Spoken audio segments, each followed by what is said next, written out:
After endless, humiliating delays, Biden and Pelosi finally passed their infrastructure bill, and it wouldn't have happened at all without Republican votes. Of course, everyone says they're in favor of infrastructure, and roads and bridges sound great. We've made the case here many times that real improvements in infrastructure do help American workers by improving their productivity, enabling higher earnings. But will Biden's infrastructure bill actually improve infrastructure? A leading voice on the left doesn't think so. Matt Stoller, who you've seen in the past on this show arguing for tougher antitrust policy, wrote on Friday, most of the infrastructure bill will be stolen by monopolies.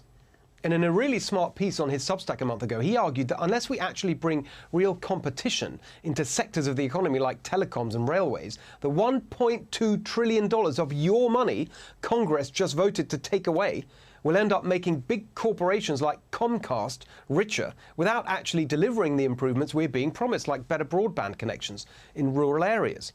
Meanwhile, Biden and Pelosi and all the gang are still threatening us with their giant federal government centralization scheme, the $1.75 trillion spending bill. Of course, there's zero Democratic legitimacy for this. They have no mandate for trying to turn America into a European-style welfare state. As even a Democrat Congresswoman, Abigail Spanberger of Virginia, made clear this week. Nobody elected Biden to be FDR. They elected him to be normal and stop the chaos. Yeah, I think he misunderstood the assignment. He's ended up being an utter embarrassment who started chaos at every opportunity.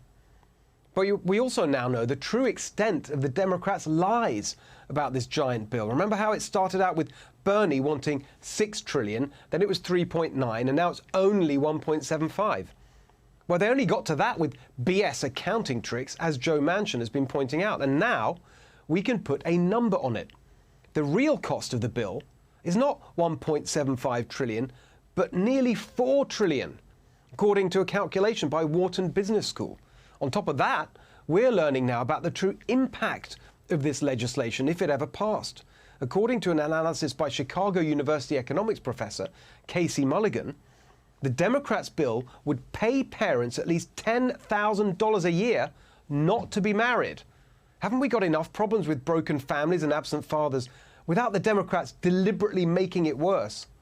And at a time when we still have millions of Americans out of the workforce, thanks to the left's stupid and self-defeating pandemic policies, they want to make that worse too, with a whole bunch of new taxes and regulations that would destroy jobs. In fact, the specific programs in the bill, as it stands, would destroy 5 million jobs in America, according to this new analysis. 5 million. The more we learn about the hidden horrors in this bill, the more insane it all looks.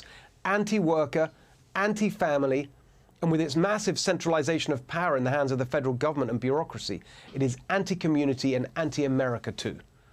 The only good news, even if they pass it in the House by their latest deadline of November the 17th, I can't see this passing the Senate this year. And then with any luck, it'll slip into the midterm election season, and then it's game over. Not so much Build Back Better as Biden's bill never.